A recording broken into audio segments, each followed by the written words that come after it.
नरेंद्र मोदी साहेबांनी 10 वर्षात विकसित भारतचं स्वप्न आपल्या समोर ठेवलं। सगळ्यात मोठं तरी काम केलं की या देशातील 140 कोटी लोकसंख्येपैकी 80 कोटी लोकांना मोफत धान्य 3 किलो गहू आणि 2 किलो तांदूळ 30 किलो पर्यंतच्या मर्यादेपर्यंत प्रति किलो 5 किलो असं मोफत देण्याचा निर्णय 2029 पर्यंत घेतलेला आहे।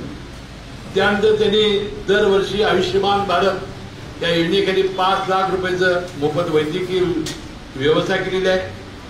त्यांनी या देशातल्या जवळजवळ 13 कोटी लोकांना त्यांनी घरं मोफत बांधून दिलेली आहेत। जवळजवळ या राज्यातील आणि या देशातील 9 कोटी लोकांना महिलांना स्वच्छतागृह मोफत बांधून दिलेली आहेत। त्यानंतर या देशामध्ये त्यांनी असे काही निर्णय घेतले की जगामध्ये 1 नंबरचे निर्णय झाले। अवकाशात चंद्रयान 2 मोहीम जी यशस्वी झाली ते चंद्र टेकल्याला बघितला तुम्ही।